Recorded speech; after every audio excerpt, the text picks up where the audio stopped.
That is a big hazard for a facility like H-Power, where when refuse comes in, it goes into a pit and then it gets processed before it can go into the boiler to make steam and turn that steam into electricity. One of the first things that happens is the rubbish is shredded, and the shredder is where this accident can happen, where a propane tank can explode. So there's an explosion and a fire associated with that. There's a picture up here showing what that looks like, and that's a grappling device which is used to move trash and shredded trash into the boilers. And so that fire caused damage to that, minor damage to the shredder, some electrical equipment, conveyor belts associated with the trash processing operations. This takes this part of the plant out of service because this equipment is not available. So it's a big problem for us because it reduces our capacity to process trash until repairs can be made. Repairs are going to take until about Sunday. Anticipation is a few more days before we can get everything up to speed again. And while this part of the plant, which is not the whole plant, but this part of the plant is out of service, we do have to divert some trash directly to the landfill. So normally everything comes here and we make it into electricity and ash, and only ash goes to the landfill. And ash is only about 1/10 the volume of the rubbish, so we don't want to send any rubbish to the landfill at all because it uses up a lot of space. It uses up our valuable landfill space much faster. And so H-Power is a really key part of our waste processing operation, for the city. And so I think that's kind of a good, that's a summary of where we're at and why we're here today. This is totally avoidable, and that's really kind of why we wanted to get some information out. Individuals, homeowners, can take the proper disposal of a propane tank that you don't want to use anymore. Maybe it's not refillable anymore because it doesn't have it's too old. It's supposed to be taken to one of our 7 convenience centers. Convenience centers are located all over the island.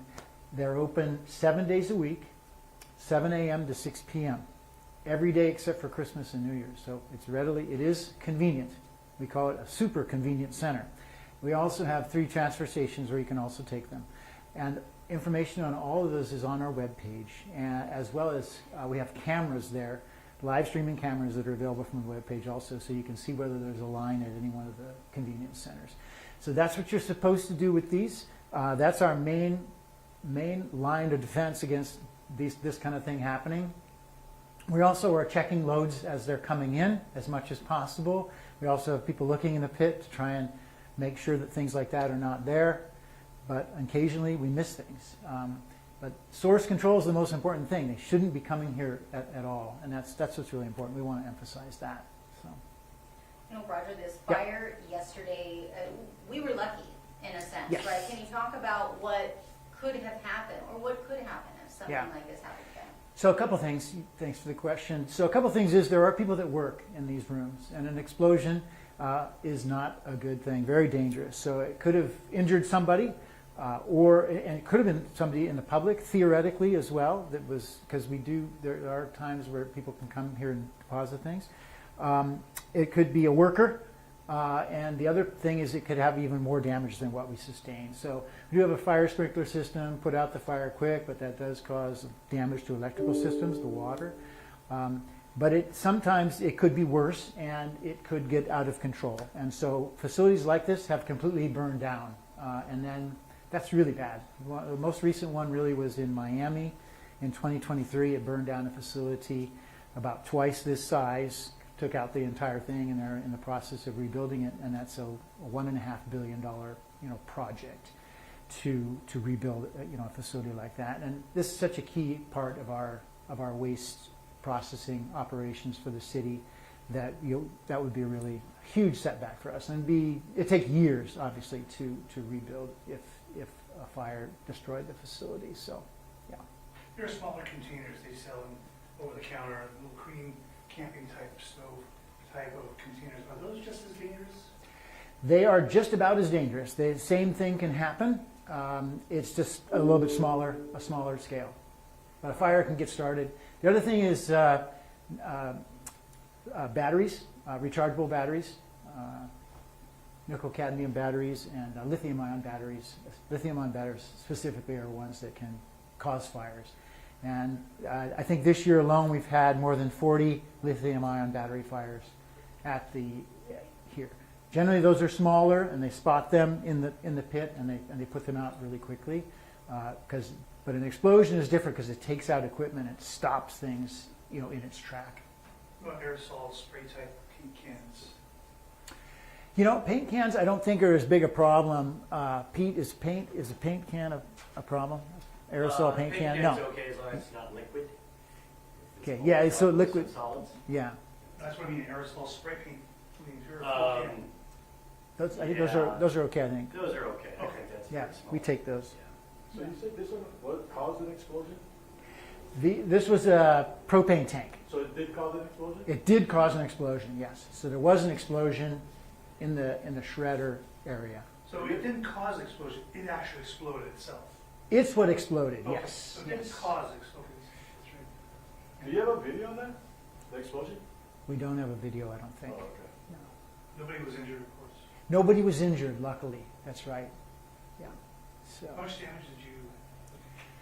Yeah, so there's some equipment that's damaged. They're still in the process of assessing exactly what needs to be done, but they know certain equipment needs to be repaired, and we have spare equipment for the replacement. There's some electrical work that has to be fixed. Sprinkler heads, the way sprinklers work, fire sprinklers work, is they're one-time use. So once they're activated, then you have to go up and you have to replace them. So there are a number of sprinkler heads. Any sprinkler head that was activated by the heat, and I don't know the exact number, has to be replaced. And so we have those, but they're very high up in the ceiling, so they've gotten equipment in to start those replacements. And how long will we be out of commission? We're anticipating a few more days. Hopefully by Sunday or by Monday we'll be back to normal operations. Do you have a cost estimate of the damage? We don't have a cost estimate at this time. Yeah. So this is a partial closure of the plant, yeah? Yeah. How does this affect the public? Are there trash going to be picked up? Does it affect their? Yeah, thanks for the question. No, the trash collection will not be affected. The plant is still running right now at about two-thirds of its capacity, so we're diverting about a third of the waste until everything's back up into operation. And so, but collection is not affected because we can go directly to the landfill when H-Power is out. So we have to. We don't stop collecting ever. What are some other safety protocols that you guys have in place to avoid, I guess, future mishaps like this? Yeah, so there's a couple lines of defense, and that is when loads are picked up, the drivers, if they're bins, they're looking and they can kind of see what's falling into the truck as well. They can kind of try to do some visual there. When loads are dumped here into the pit, there are folks looking at that. There's people in tractors that are moving stuff around. There's people on the ground that are looking. Depending on which unit it is, there are cameras looking at equipment that's turning, and they're trying to see things and make sure, and they do see things, and they're pulling things out on a regular basis. But sometimes stuff gets through, unfortunately. Yeah. And not very often, because we don't have very many times when you're out here and we have an explosion. Because I don't think any propane tank is going to make it through the shredder and not explode. So there's not very many times, but it has to be zero, right? There's zero tolerance for this. So I see flames on that crane right there, but that's not Yep. really a flammable material. I mean, how is it on fire? yeah, so there's hydraulic lines and electrical cables along that to make that thing work. So this is a hydraulically activated thing. So there's hydraulic fluid and stuff in there, which I think is what's burning. Good? Okay, all right, Got enough? that's it. That's it. Okay. Thank you, Roger. Thanks.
the station, I know they are.